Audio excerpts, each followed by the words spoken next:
झारखंड के वैसे अभ्यर्थी जो इस बार शिक्षक नियुक्ति में सहायक आचार्य परीक्षा लिख रहे हैं, उन सभी के लिए एक महत्वपूर्ण चीज़ पर हम लोग बात करने वाले हैं। एक बहुत ही अति महत्वपूर्ण टॉपिक जिस पर आप सभी को पता होगा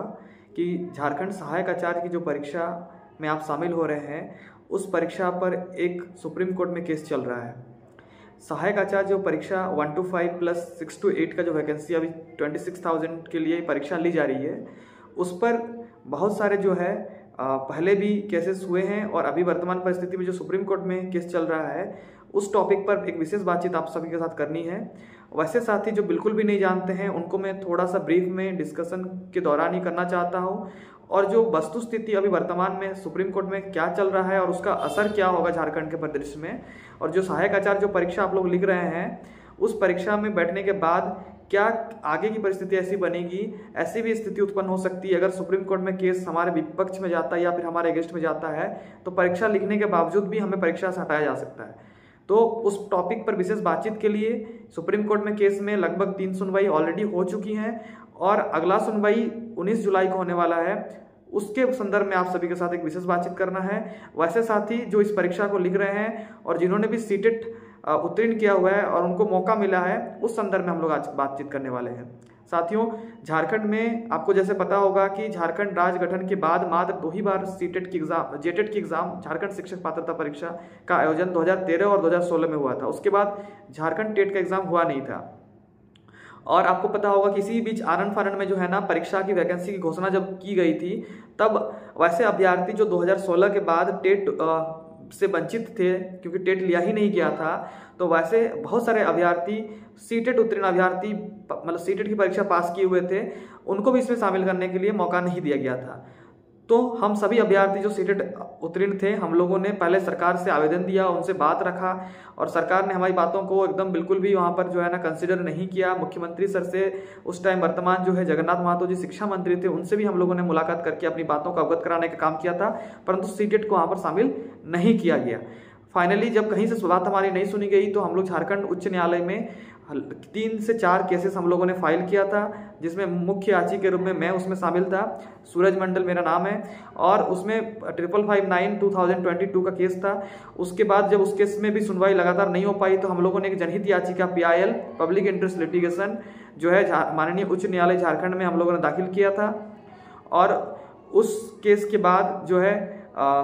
उसमें PIL के बाद जो है उसमें माननीय जो है ना पूर्व एडवोकेट जनरल जो है रह चुके हैं अजित कुमार सर ने हमारी पैरवी की थी, और उस केस के बाद हमारी सुनवाई होने के बाद झारखंड में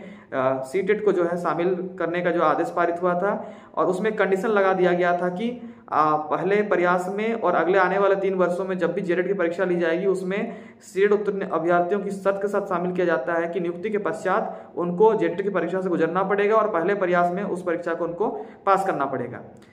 अभी तक की जो ये जजमेंट हुआ था, ये हाईकोर्ट से हमें मिला था, और हाईकोर्ट ने मौका दिया था हमें सहायक आचार्य की जो नियुक्ति निकाल दी गई थी, उसके NCT की जो गाइडलाइन है उसके आधार पर एक जजमेंट पास किया था, जिसमें ये उल्लेख किया गया था कि NCT गाइडलाइंस में ये उल्लेख है कि अगर स्टेट गवर्नमेंट टेट कंडक्ट नहीं कराती, उस केस में अदर स्टेट के टेट और साथ ही साथ जो सीटेट कैंडिडेट्स हैं उनको भी कंसिडर किया जाएगा। और ये जो पार हुआ था, ये केवल और केवल झारखंड के स्थानीय अभ्यर्थी, यानी कि जो झारखंड के रहने वाले हैं, लोकल रेसिडेंट्स हैं, उनके लिए ये एलिजिबिलिटी जो है ना, ये दिया गया था, और वही इसमें परीक्षा में फॉर्म भर पाए थे। बट ये जो परीक्षा में फॉर्म भरने का मौका मिला हमें इतनी संघर्षों के बाद, उसको जो जेटेट के अभ्यर्थी हैं यहाँ पर, जिन्होंने पहले टेट क्वालिफाई किया हुआ है, झारखंड टेट, वो इसको सुप्रीम कोर्ट में चैलेंज कर दिए हैं। और सुप्रीम कोर्ट में वो उनका दलील है कि झारखंड में टेट अभ्यर्थियों को ही केवल शामिल करना चाहिए, सीट को नहीं मौका मिलना चाहिए, और ये गलत तरीके से हाईकोर्ट जो किया ये गलत है। ये कहते हुए वो सुप्रीम कोर्ट में SLP फाइल किए हुए हैं, और उस SLP में लगभग 2 से 3 सुनवाई ऑलरेडी हो चुकी है, और अगला सुनवाई का डेट भी लगा हुआ है। और इस चीज़ों की इस बीच परीक्षा भी चल रहा है, उसकी भी तैयारी करना है, और साथ ही साथ सुप्रीम कोर्ट में जो चल रहा है केस, उसकी भी तैयारी करनी है। क्योंकि ऐसा कई बार देखा गया है कि अगर हाईकोर्ट में जीता हुआ केस को भी सही तरीके से अगर नहीं लड़ा जाता है, तो सुप्रीम कोर्ट में कई बार वो केसेस खारिज हो जाते हैं। तो हमें वहां पर बहुत अच्छे तरीके से डिफेंड करना पड़ेगा, और उसके लिए पिछले लगभग हम लोग 3 सुनवाई ऑलरेडी अपने जो है ना खर्चों से हम लोगों ने करवाया हुआ है। हम लोग सभी ने जितने अभ्यर्थी झारखंड हाईकोर्ट में लड़ा था वहां पर भी हम लोगों ने काफी खर्चे किए थे, और सुप्रीम कोर्ट में भी काफी खर्चे हम लोग ऑलरेडी कर चुके हैं 3 सुनवाई में। अगला सुनवाई होने वाला है और इस बार सुनवाई काफी महत्वपूर्ण होने वाली है। और जो हमारे विपक्ष में है उनमें बिहार वाला मैटर भी टेक हुआ है, यानी बिहार टेट के जो अभ्यर्थी हैं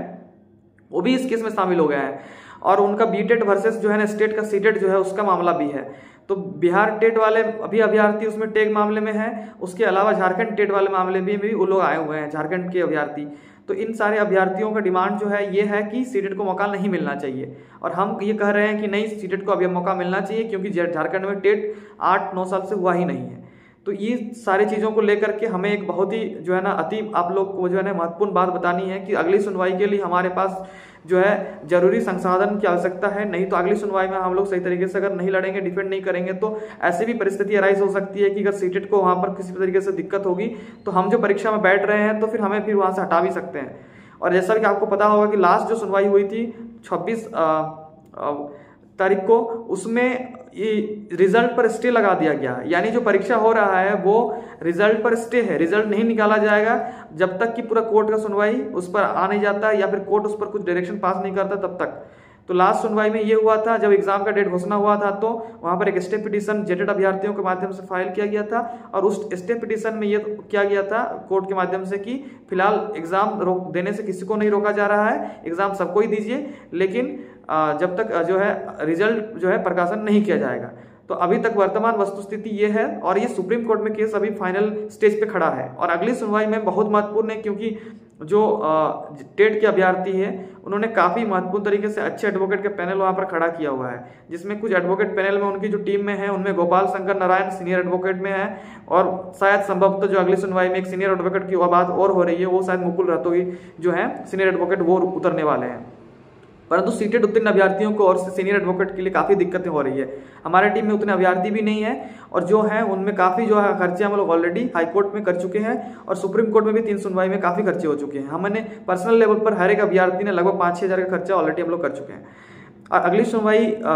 के लिए हमारे पास कोई विकल्प बच नहीं रहे। हम भी चाहते हैं कि अगली सुनवाई में जो महत्वपूर्ण है सीनियर एडवोकेट में, हाँ, एक सुनवाई हम लोगों ने मीनाक्षी जो है ना मैम मीनाक्षी अरोड़ा जो मैम है उनको हमारे केस में हम लोगों ने लिया हुआ था। हम अब चाहते हैं कि अगली सुनवाई में भी मीनाक्षी अरोड़ा मैम को हम जो है ले सकें, और उसके लिए हमारे पास जो है फंड की काफ़ी कमी है। मैं चाहूँगा कि वैसे अभ्यर्थी जो सीटेट के हैं, अगर आपको मालूम होगा कि झारखंड सीटेट को शामिल करवाने में जो झारखंडी सीटेट उत्तीर्ण अभ्यर्थी संघ के माध्यम से PIL फाइल किया गया था, और उसमें जो नेतृत्व किए सभी लोग मिलकर के हम लोगों ने, उसके बाद ही हमें ये मौका मिला। तो जितने भी सीटेट के अभ्यर्थी हैं, आपको ये चीज़ मालूम होना चाहिए कि जो हमें मौका मिला है उसके लिए भी हम संघर्ष किए थे हाईकोर्ट में, तब जाके हमें आज परीक्षा लिखने का मौका मिला है। और इसलिए अगर चाहते हैं सभी मिलकर के कि सुप्रीम कोर्ट में भी सीटेट लागू रहे, उसमें किस तरह का कोई दिक्कत ना आए, तो अगली सुनवाई को जो अगले 2 दिन के अंदर में लगा हुआ है 19 जुलाई को, उसकी भी पूरा प्रॉपर प्रिपरेशन जो है हम लोगों को करने की आवश्यकता पड़ेगी। और उसके रिगार्डिंग जो है सीनियर एडवोकेट में मीनाक्षी अरोड़ा मैम को हम लोग पूरा कोशिश कर रहे हैं कि उनको इस सुनवाई में एनी हाउ रखना पड़ेगा,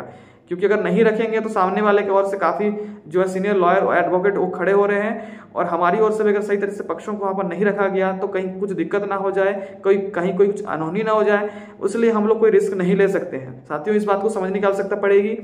और इस बीच बहुत सारी परीक्षा भी है, सबको तैयारी भी करनी है, और सबको परीक्षा को लेकर काफी गंभीर भी है। लेकिन ये जो है एग्जाम के साथ साथ अगर हम सुप्रीम कोर्ट के मैटर में अगर हम लोग ढीला देते हैं और हम सही तरीके से डिफेंड नहीं करते हैं, तो कल के डेट पे अगर कोई इशू होता है तो फिर काफी तकलीफ होगी हम लोगों को, क्योंकि इस नतीजे तक पहुंचने में भी हम लोगों ने काफी मेहनत किया है। तो मेरी सभी सीटेट भाइयों से, सीटेट उत्तीर्ण अभ्यर्थियों से जो झारखंड के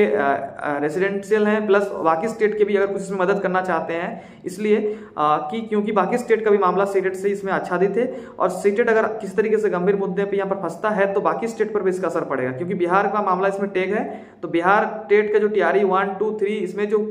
कैंडिडेट्स हैं वो सब भी इसमें भी प्रभावित होंगे, उनको भी फिर दिक्कत हो सकती है। तो इस केस में हम लोग चाहते हैं कि जो टॉप मोस्ट हमारे और से सीनियर एडवोकेट में मीनाक्षी अरोड़ा मैम को हम लोग कोशिश कर रहे हैं पूरी तरीके से। काफी ब्रीफिंग भी हुई है, पिछले भी कुछ सुनवाई में हम लोगों ने कोशिश किया उनको रखने का, और इस सुनवाई को लेकर के भी हम लोग काफी उम्मीद कर रहे हैं कि जो सीटेट उत्तीर्ण अभ्यर्थी इसमें अगर सहयोग करेंगे तो निश्चित रूप से उनको हम लोग इस पैनल में रखेंगे, और अगर ऐसा होता है तो हम लोग भी अच्छे तरीके से वहां पर बहस करने में सक्षम होंगे, और ऐसा हो पाएगा तो हम निश्चित रूप से जो है ना हमारा मुद्दा वहां पर लगेगा, तो हमें काफी जो है पॉजिटिव जो है ना पॉजिटिविटी फील हो पाएगी। और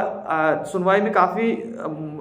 कम टाइम बचा हुआ है और हम अपने ओर से जितना कोशिश हो सकता है हम लोगों ने इकट्ठा करने की कोशिश किया है, परंतु बाकी ये मैसेज उन लोगों तक पहुंचाने का जो अभी तक इस जानकारी को नहीं समझ रहे हैं या नहीं जानते हैं, तो आज सामूहिक कलेक्टिव रूप से इफर्ट्स और सभी लोगों का सहयोग की आवश्यकता है। क्योंकि आपको भी पता है कि सुप्रीम कोर्ट में सीनियर लॉयर के माध्यम से, सीनियर एडवोकेट के माध्यम से इस नतीजे तक पहुंचाना इतना आसान नहीं होता है। तो आप सभी साथियों से अपील रहेगा कि अगली सुनवाई के लिए अगले एक दिन के अंदर कल तक हमें आप लोग के माध्यम से सीनियर उतने अभ्यर्थी जितना हो सके अगर आप सहयोग करेंगे, आप अपने माध्यम से जो सहयोग कर सकते हैं इसमें कीजिए। और बाकी जो जानकारी है उसके रिगार्डिंग आपको उसमें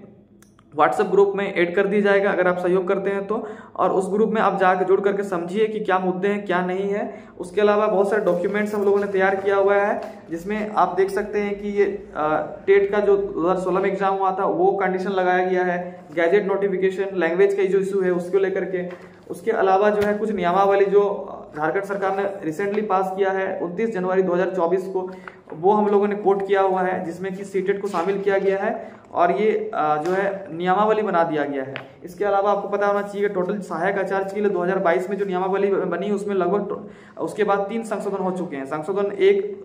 पहली बार हुआ था 2023 में, फिर और एक हुआ, फिर 24 में हुआ फाइनली, ठीक है। उसके अलावा कुछ और अधिसूचना है जो टेट का 2019 में बना था, झारखंड टेट का अधिसूचना, और जिसको मॉडिफिकेशन अभी रिसेंटली किया गया है फिर से 2024 में झारखंड टेट नियमावली, इसका भी है जिसमें कि अनिवार्य रूप से टेट का परीक्षा हर साल होना चाहिए। 12 नंबर में इसका लिखा भी हुआ है। इन सारी चीजों को हम लोगों ने इस पर कोट किया हुआ है और इसमें जितना ब्रीफिंग हो सकता है। उसके अलावा जो बिहार का टेक्ट मैटर है, ये अरुण कुमार सिंह जो है ना 9574/2020 का केस है जो डबल बेंच से बीटेट के अभ्यर्थियों ने इसको जीता था। इस मैटर को बीटेट अभ्यर्थियों ने सुप्रीम कोर्ट में हमारा जो इधर केस लगा हुआ है उसमें झारखंड टेट वालों के साथ उन्होंने टेक किया हुआ अपने केस को, ठीक है। तो इन ऐसे बहुत सारे कागज डॉक्यूमेंट्स हम लोग लगातार डॉक्यूमेंटेशन का काम भी हम लोग तैयार कर रहे हैं और सुप्रीम कोर्ट में किसी भी तरीके से सीटेट को कोई दिक्कत ना हो इसके लिए भरपूर प्रयास हम लोग कर रहे हैं। लेकिन मेरा सबसे अपील होगा कि कम से कम सभी साथी इस पे जुड़े और सहयोग करें ताकि सीटेट को किसी भी तरह का कोई उम्मीद, कोई दिक्कत ना हो। और आप लोग अगर नहीं जानते हैं कि सीटेट के लिए कितनी संघर्ष, कितनी लड़ाई लड़ी गई थी, तब जाके आज परीक्षा में बैठने का मौका मिला, तो आप कभी कोशिश कीजिए इस चीज़ को जानने का और ग्रुप में जुड़िए और अपने स्तर से जो सहयोग हो सकता है आप लोग अगले एक दिन के अंदर कर दें ताकि हम लोग फाइनल कर सकें मीनाक्षी अरोड़ा मैम को अगली सुनवाई में, ताकि हमारे किसी प्रकार की कोई समस्या और दिक्कत ना हो। ऑलमोस्ट हम लोग कोशिश पूरी तरीके से हैं और हम लोग उम्मीद कर रहे हैं कि आप सभी लोगों का अगर उसमें ग्रुप में जुड़ेंगे, एकजुटता दिखाएंगे तो निश्चित रूप से एक सहयोग हम लोग जो है ना बना करके चलेंगे, तो हम लोगों को निश्चित रूप से इसमें